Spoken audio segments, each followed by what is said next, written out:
ध्यान अपने इंद्रियों के गोलकों पे भी रखने की एक पद्धति है। इंद्री माने जैसे आँख है तो आँख का गोलक, कान का गोलक, नाक का छेद और होठ, इन इंद्रियों के गोलकों पर ध्यान लगाना, परंतु विषय पर ज्यादा ध्यान नहीं देना। माने कान पर ध्यान लगाना, आवाज आएगी पर सुनने का महत्व नहीं है, कान में रहने का, आंख में रहना, देखने का कुछ नहीं, दिखाई दे न दे पर आंखों पर ध्यान टिकाना। ऐसे स्किन, शरीर की त्वचा पर ध्यान देना। तो एक ध्यान की पद्धति में इंद्रियों के गोलकों पर ध्यान देना। दूसरा, शरीर के भीतर चक्र,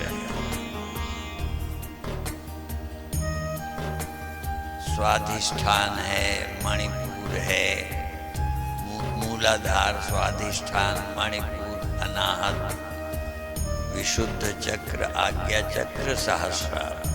सहस्रार इसको कहते हैं, आज्ञा चक्र इसको कहते हैं। इसके बहुत नाम हैं। स्वर के हिसाब से बाईं श्वास के छेद की जाने वाली श्वास को ईड़ा, दाहिनी तरफ वाली को पिंगला, और दोनों जहां मिलती हैं उसको सुषुम्ना कहते हैं। उदाहरण में हम दिया करते हैं, प्रयागराज में दो नदियां दिखाई देती हैं, गंगा और जमुना, और दोनों जहां मिलती हैं वो दिखाई नहीं देती, उसको सरस्वती बोलते हैं। तो जहां उस दृष्टि से प्रयागराज है, ऐसे ही एक प्रयागराज कथा में भी होता है। उस कथा के प्रयागराज को क्या कहते हैं? ये करना, ये न करना, ये जमुना है। विधि निषेध मय कलिमल हरणी, कलयुग के मैल को धोने वाली नदी है जमुना। तो कली में जो मैल लगता है तो जमुना हो गई, और भक्ति क्या है? गंगा हो गई, और दोनों जहाँ मिलती हैं वहाँ सरस्वती होती। तो कथा की सरस्वती और योग की, योग में बाएं दाएं दोनों जहाँ मिलती हैं, ये योगियों का प्रयागराज ये है। कथा का प्रयागराज, भक्ति की कथा गंगा। ये नहीं करना, ये करना, समझ करके बुरे का त्याग, अच्छे कर्म करना, ये यमुना कथा का। और जब ब्रह्म की, आत्मा की चर्चा करो तो ये हो गई सरस्वती। तो तीन नदियां कथा में भी हैं और तीन नदियां योग में भी हैं। तो बायां छेद, दायां छेद और दोनों मिलते हैं, ये त्रिवेणी संगम। तो जब यहां ध्यान टिकाओ, समझो आप प्रयागराज पहुंच गए। और एक और बताया करते हैं, प्राणायाम तीन तरह का है। तो योग ज्ञानियों का प्राणायाम क्या है? तो श्वास के छोड़ने को क्या बोलते हो? रेचक। श्वास निकालने को रेचक बोलते हैं, श्वास भरने को पूरक बोलते हैं, और रोकने को कुंभक बोलते हैं। तो ज्ञानियों का क्या है? वो कैसे करें? निषेधनम प्रपंचस्य रेचकाख्या समीरिता। प्रपंच का निषेध, ये मैं नहीं हूं, ये मैं नहीं हूं, दृश्य का, प्रपंच का अपने से निषेध करना, निकालना, ये मैं नहीं हूं। तो ये रेचक है। ज्ञानियों का रेचक है दृश्य प्रपंच से को अपने मैं से अलग समझना। समझो ये निकाल दिया, ये रेचक हो गया। और ब्रह्मैवास्मीति या वृत्ति पूर्व को वायु रुच्यते, मैं चैतन्य हूँ, मैं साक्षी हूँ, मैं आत्मा हूँ, मैं ब्रह्म हूँ, ये विचार करना समझो पूरक है। भरना मैं क्या हूँ ये पूरक, जो मैं नहीं हूँ ये रेचक, और रेचक करके और मैं ब्रह्म हूँ, चैतन्य हूँ, इस वृत्ति में ठहर जाना, ये कुंभक हो गए। उसी स्थिति में थोड़ी देर रुकना। अब एक चीज कहकर ध्यान कराएंगे।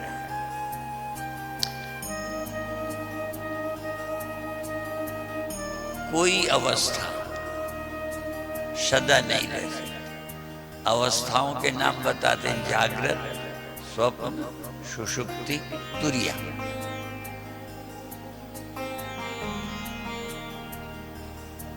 गुरुवाणी के हिसाब से, गुरुओं के हिसाब से जागृत, स्वप्न, सुषुप्त, तुरिया, आत्मा भूपति के ये पुरिया। आत्मा रूपी राजा की ये चार पुरी हैं जहाँ राजा रहता है। जागृत में, यहाँ स्वप्न में, सुषुप्ति में, अतुरी है ये। लेकिन ये भी आत्मा के रहने की जगह हैं तीन चार। आत्मा तो और ही कुछ है, न वो जागृत है, न वो स्वप्न है, न वो सुषुप्ति है, न वो तुरी है। अवस्थाएं तो आती जाती हैं, कोई भी अवस्था सदा नहीं रहती। कई बार उदाहरण हम सांसारिक देते हैं जिससे आपको समझने में आसान हो।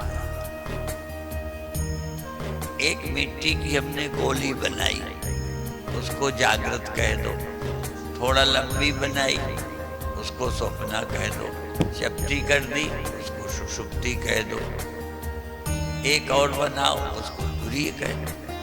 तो जो गोलाई भी सदा नहीं रही, चपटाई भी नहीं रही, लंबाई भी नहीं रही, जो भी हमने रूप दिया मिट्टी का, वो रहा नहीं। रही कौन? मिट्टी। तो यहाँ क्या है, जागृत भी नहीं रहता, स्वप्न भी नहीं रहता। आपका तो रहता है ना? नहीं रहता। सुषुप्ति वो भी नहीं रहेगी। अभी चौथी मान लो नहीं भी हुई, भाई जो चौथी होगी वो भी नहीं रहेगी। तुरिया अवस्था कोई नहीं रहेगी। जैसे जागृत होती है चली जाती है, स्वप्न होते हैं चले जाते हैं, नींद होती है जाती है।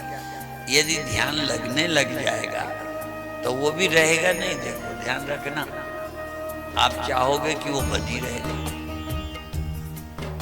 अवस्था कोई नहीं रहेगी। और हिंदुओं में एक ब्राह्मणों की जाति होती है अवस्थी, सुना है क्या? ब्राह्मणों की एक, पंडितों के कई, शुकुल, पांडे, तिवारी, ऐसे ही एक अवस्थी होते हैं। तो अवस्था और अवस्थी, अवस्था जो नहीं रहती, अवस्थी जो अवस्था में रहता है। तो आप सब लोग क्या हो? अवस्थी। आज से आप ब्राह्मणों में अवस्थी हो गए। ये समझ लो कि जागृत अवस्था है, उसमें भी तुम रहे। वो अवस्था थी, तुम अवस्थी। अवस्था गई, अब अवस्थी स्वप्न में भी रहेगा। स्वप्न अवस्था है, तुम अवस्थी हो, वो भी गया। सुसुप्ति अवस्था है, तुम अवस्थी हो। और तुरी अवस्था होगी, तुम अवस्थी होगे। तो अवस्थी ही सदा रहेगा, अवस्था कोई नहीं रहेगी। और तुम अपने आप को अवस्था मान लेते हो, अवस्थी भूल गए। जब तक तुम अवस्थी अपने को नहीं समझोगे, ठीक है, तब तक कल्याण नहीं है। आपको अवस्था में रहने वाले। अब फर्क ये है कि कई बार कोई जगह में जहाँ तुम रहते हो, जगह से तुम चले आते हो, जगह बनी रहती। जैसे आपके घर में बाथरूम है, आपके घर में किचन है, आपके घर में बेडरूम है। तो जब बेडरूम में गए फिर चले आए, फिर आप किचन में गए चले आए, बाथरूम में गए, चले आए, पर जहां से चले आते हो वो जगह बनी रहती है। यहाँ कई अवस्थाएं भी रहती ही नहीं। जैसे स्वप्नावस्था में तुम गए, स्वप्न में रहे, अब आए तो स्वप्न गया। बेडरूम से आए, बेडरूम गया कहीं नहीं। किचन से आए, किचन गया कहीं नहीं। लेटरिन गए थे, चले आए, वो बनी है। यहाँ तो अवस्थी आया कि अवस्था ही गई। स्वप्न से तुम आए, स्वप्न ही गए। सुषुप्ति से आए, सुषुप्ति कहीं रखी थोड़ी है। ऐसे ही तुरीय अवस्था आएगी और तुम वो चली जाएगी। सदा रहने वाले तुम ही हो, कोई अवस्था नहीं रहती। और भगवान शंकर का एक उदाहरण हम दिया करते हैं और तुमको भी यही बताएंगे। जब आप अपने स्वरूप में स्थित हो जाएंगे तो जब जब कोई मन में गड़बड़ आए तो सावधान। तो शंकर भगवान को विकार आया तो उन्होंने क्या कहा, तब शिव तीसर नयन उघारा, चितवत काम भयो जरि छारा। तीसरी आंख, शंकर भगवान के 3 नेत्र थे, हमारे कितने? 2। तो तीसरा खोलना है, ठीक है। और तीसरा आंख, अब भगवान के देखो 3 आंखें थी, तो उन्होंने क्या किया, वो बंद रखते थे। जैसे ये आंखें भी तो आप कभी बंद करते हो ना, आंखें बंद कर ली, सोते हो बंद कर लेते, फिर खोल लेते हो।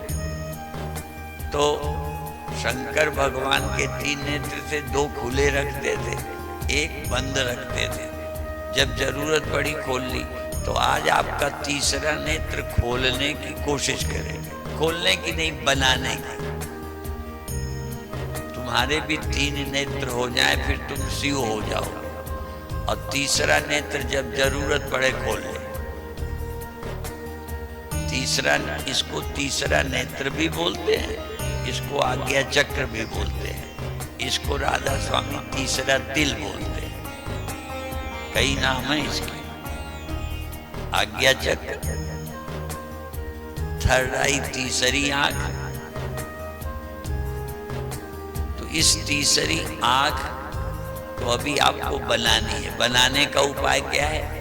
आप अभी भ्रामरी कर रहे थे ना, भ्रामरी करते समय ये तो विधि है ही ऐसे।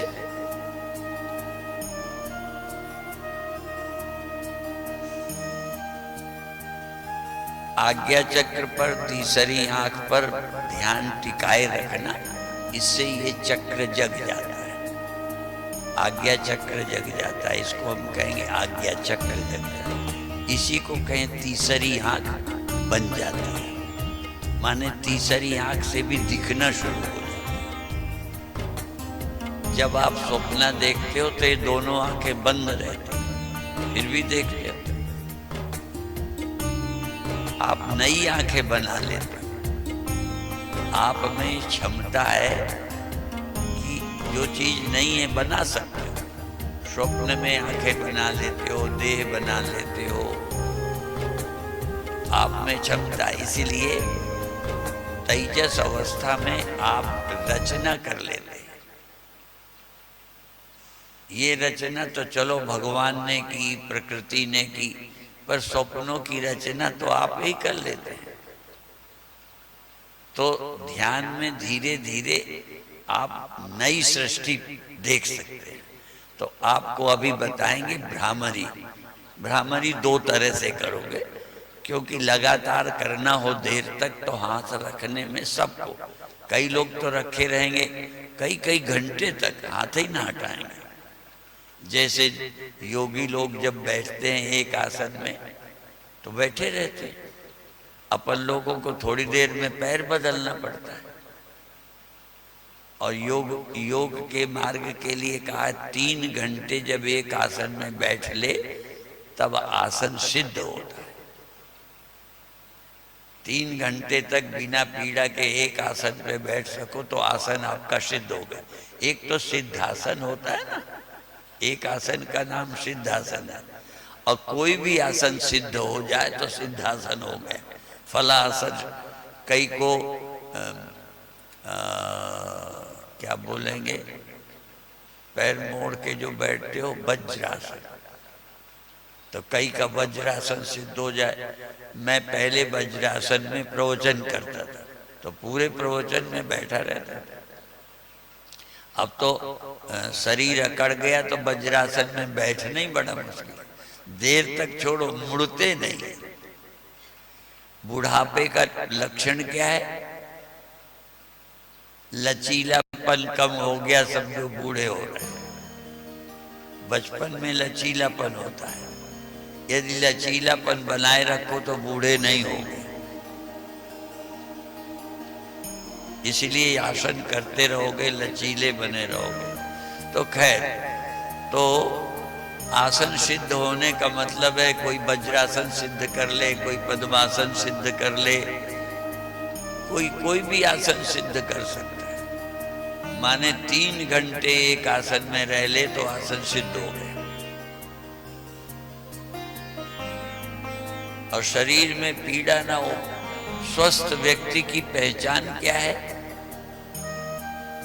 शरीर हल्का मालूम पड़े, अपना ही शरीर अपने को बोझ न लगे। जब अपना ही शरीर अपने को लगता है लेके चलने में थक रहे, उठने में थक रहे, समझो।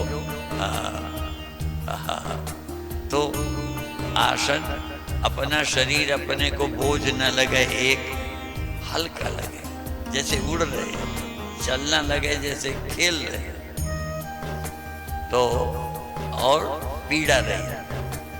शरीर अपना अपने को बोझ न लगे, हल्का लगे, एक शरीर में पीड़ा ना हो। ये शरीर के स्वस्थ होने के लक्षण। अब सारा शरीर दुख रहा है, बाहें दुख रही, जंघें दुख रही, पीठ दुख रही, शरीर दुख रहा है। लोगों के तो एक जगह फोड़ा होता है, बूढ़ों का तो पूरा शरीर ही फोड़ा होता है, शरीर ही दुखता है पूरा। और ध्यान में खोजना आनंद कहाँ है? जैसे पीड़ा आप देख लेते हो कहाँ पर है, सिर पे है कि आंख पर है कि कान पर है, पेट पे है, कहाँ पर पीड़ा है? ऐसे ही आनंद कहाँ पर है? तो जो चक्र जगेगा उस चक्र में आनंद मालूम पड़ने लगे। यदि आगे चक्र जगा तो यही आनंद मालूम पड़ेगा। और फिर स्वरूप आनंद में तो बाद में जाओगे। तो आज का प्रयोग भ्रामरी का होगा। छूट इतनी है कि कुछ देर तक कान आंख ऐसे बंद रखेंगे। आपको जरा भी लगे असुविधा लग रही है, थोड़ा अड़चन लग रही है, तो हाथ नीचे कर ले, फिर रख ले, फिर हटा ले। नहीं असुविधा ना हो तो रखे रहे। छूट है पर आंखें बंद रहे और ध्यान कहाँ रहे? हाथ रखे रहो तब भी आज्ञा चक्र पर, हाथ हटाओ तब भी आज्ञा चक्र पर। अर्थात जब हाथ रखो तब भी तीसरी आंख पर ध्यान, थर्ड आई, हटा लो तब भी थर्ड आई। लगातार एक जगह ध्यान रखोगे तो चक्र जग जाएगा या वो आंख पैदा हो जाएगा और तब यहाँ दिखना शुरू। आंख बनने की क्या पहचान है? किसी की आंख में नहीं दिखता, बन जाने से क्या होगा? दिखने लगेगा। तो अभी तीसरी आंख से दिखता नहीं है, दिखने लग जाए। अच्छा, आंख बन जाए और आपको देखना हो कि मेरी आंख अब ठीक बन गई, दिखने लगा, तो क्या दिखे? गधा दिखे कि गाय दिखे कि भैंस दिखे कि आदमी दिखे कि मंदिर दिखे? क्या दिखे? कुछ भी दिखे। आंख बनने की पहचान है कुछ भी दिखे, समझो आंख बन गई। तो यहाँ पर रोशनी दिखे, भगवान दिखे, पेड़ पहाड़ गुफाएं दिखे, साधु दिखे, आकाश दिखे, कुछ भी दिखे। और तो और आश्चर्य बताएं, आपको अंधेरा दिखे तो भी समझो आंख बन गई। क्योंकि अंधेरा भी बिना आंख के नहीं दिख सकता, ठीक है ना। इसलिए अब भ्रामरी शुरू करेंगे, आंख कान बंद करेंगे। छूट केवल बार बार मैं न बताऊंगा। जब आपकी इच्छा हो हाथ हटा लेना, आंख नहीं खोलना। जब इच्छा हो फिर हाथ रख लेना। आंख लगातार बंद रखना, हाथ रखने हटाने में स्वतंत्र हो। और श्वास भरना और भ्रामरी करना, जो अभी कर रहे थे। भ्रामरी तो जानते हो मैं क्या बताऊं, ठीक है। मन के अंदर ओम जैसा बोलना, पर वो भ्रामरी होती। जैसे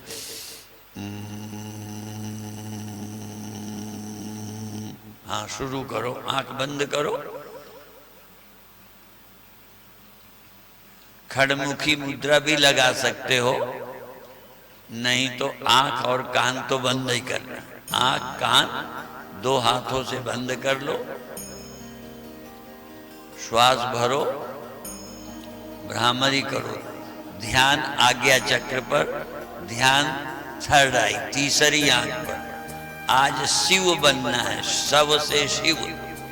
शिव बनने की प्रक्रिया है, तीसरी आंख बन जाए। तीसरी आंख बन गई, आप शिव हो गए।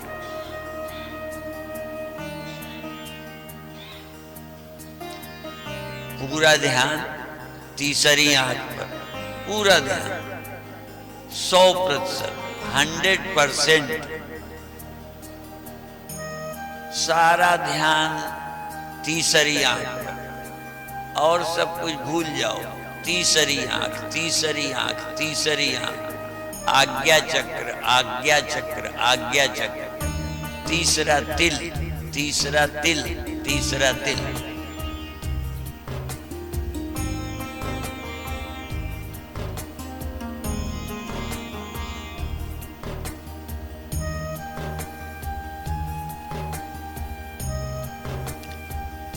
हाथ हटाने में स्वतंत्र हो, आंख नहीं खोलना।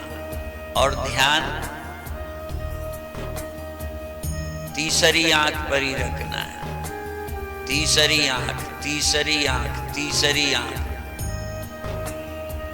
अंदर के पट तब खुलें जब बाहर के पट दे। ये आंखें बंद होंगी तब तीसरी खुलेगी। दोनों बंद करो तो तीसरी खुलेगी। लगातार तीसरी आंख पर ध्यान। सुविधा के लिए छूट है, जब चाहो हाथ हटाओ, जब चाहो रखो।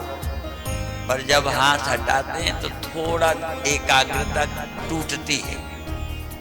जब भी हाथ हटाएंगे तो एकाग्रता थोड़ी देर को भंग होगी, लेकिन फिर एकाग्र हो जाओ, फिर एकाग्र हो जाओ।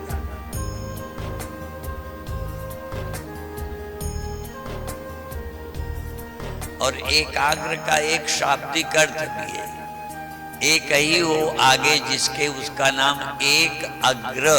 एकाग्र माने आपके आगे ध्यान में एक ही चीज बनी रहे, अर्थात आज्ञा चक्र ही लगातार आपके ध्यान में है तो आप एकाग्र हैं। यदि तीसरी आंख लगातार आपके ध्यान में है तो आप एक अग्र, एक ही आपके सामने रहे, एक ही। आज्ञा चक्र, तीसरी आंख, तीसरा तिल लगातार तुम्हारे ध्यान में, लगातार तुम्हारे ध्यान में। और कोई आए ही नहीं, बस एक ही, एक ही, एक ही, एक ही हो जिसके आगे, उसका नाम एकाग्र। आपके आगे एक, कौन? तीसरी आंख। आपके आगे एक आज्ञा चक्र, आपके आगे एक प्रयागराज, तीसरा तिल, आपके आगे एक दोनों भाव के बीच जहां चंदन लगाते हैं, टिकली लगाते हैं। बहुत अच्छे। आनंद से श्वास भरना, भ्रामरी करना लगातार। यही प्राणायाम है जो नुकसान नहीं करता। कितनी देर करो।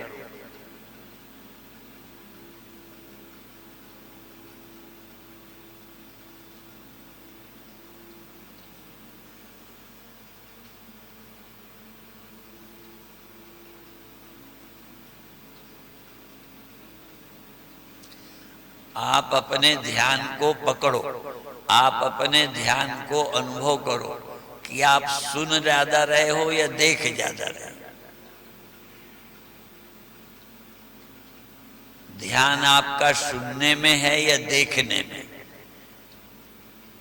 सुनना भी एक ध्यान है, पर आज के ध्यान में देखना है, देखना है, देखना है, क्योंकि तीसरी आंख का जन्म देना है, तीसरी आंख पैदा करना है। लगातार देखो देखो देखो देखो, और तो सब ऐसे ही है। मुख्य बात है देखना। तीसरी आंख जन्म देने के लिए लगातार एक एक सेकंड सावधान, एक एक सेकंड सावधान, देख रहे हो, देख रहे हो, देख रहे हो। आपका एक ही मंत्र है क्या? मैं देख रहा हूं, देख रहा हूं, देख रहा हूं, देख रहा हूं। एक सेकंड को और कहीं नहीं जाना, देखते रहना। और दो आंखों से नहीं, दो आंखें बंद हैं, तीसरी आंख से देखना, तीसरी आंख से देखना, तीसरी आंख से देखना। कोशिश करोगे तो तीसरी आंख का जन्म हो जाएगा। तीसरी आंख, थर्ड आई, थर्ड आई, तीसरी आंख।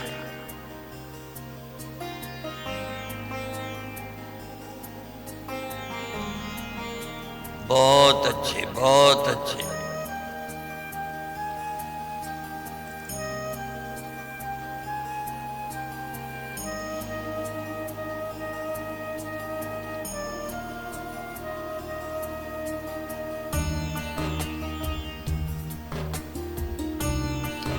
अब सब लोग आंखें नहीं खोलेंगे, हाथ नीचे कर लें।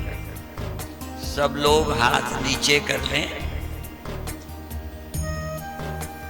और 2-3 भ्रामरी और करें। ध्यान पूरा आज्ञा चक्र पर, तीसरी आंख पर।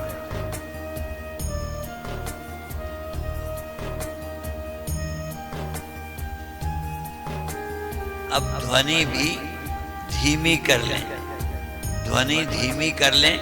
देखने पर जोर पड़े, देखना, देखना, देखना।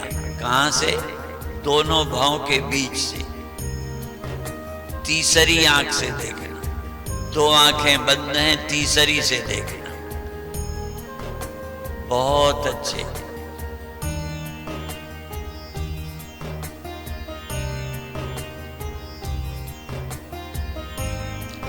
अब भ्रामरी बंद कर दें, भ्रामरी बंद कर दें।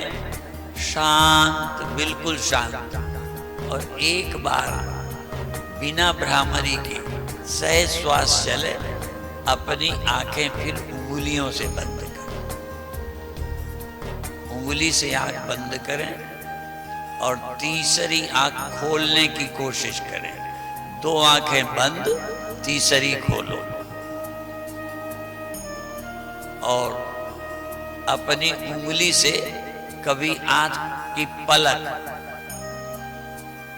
आंख के ऊपर जोर मत डालें। आंख का जो निचला भाग है, जो बाल होते हैं आंख में, जिनको बरौनी अपन बोलते हैं, उनको दबाएं, आंख को नहीं दबाएं। आंख की जो पलक झपकती है, उस छोटे से हिस्से को जो किनारे किनारे पलकते हैं, उनको दबाओ। निचले भाग में दबाव पड़े। आंख के ऊपर जो कौड़ी सी है, उस पर दबाव नहीं पड़े। निचले भाग में दबाव डालें। आज्ञा चक्र में देखने की कोशिश करें, तीसरी आंख से देखने की कोशिश करें। और हो सके तो छोटे बच्चे जब नींद से उठते हैं तो अपनी आंखों को सहलाते हैं। ऐसे ही आप अपनी आंखों को उंगलियों से धीरे धीरे सहलाओ, बहुत जोर से नहीं मसलो। अपनी पलक को, अपनी आंख की ऊपरी त्वचा को सहलाओ और देखते रहो, सहलाते रहो, देखते रहो। फिर रुक जाओ, देखते रहो, फिर सहलाओ, देखते रहो, आंखें सहलाओ, देखते रहो, और फिर रुक जाओ, सहलाना बंद करो, तब भी देखते रहो। पूरा ध्यान तीसरी आंख खोल लेंगे। तीसरी आंख दोनों भौं के बीच, जागो जागो जागो और देखो, जागो और देखो। तुम जहां रहोगे, मन जहां रहेगा, वही चक्र जाग जाएगा। एकाग्रता से शक्ति जागृत हो जाती है। दोनों भौं के बीच में एकाग्र होगे तो तीसरी आंख पैदा हो जाएगी।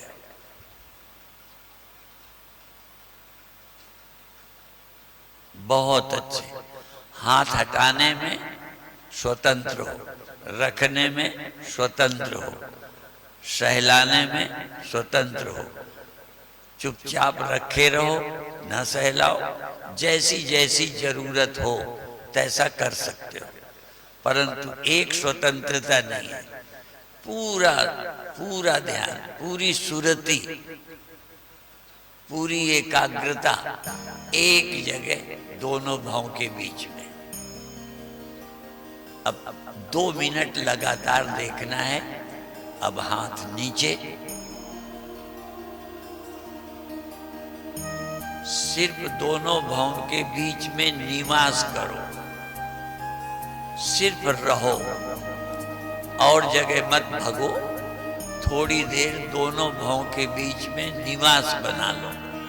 ये आपके रहने की जगह। अभी तक शरीर में दिन भर घूमते हो, बाहर जाते हो, सोते हो, पर मैं पूछूं शरीर में कहाँ रहते हो, तो जगह नहीं बता सकते।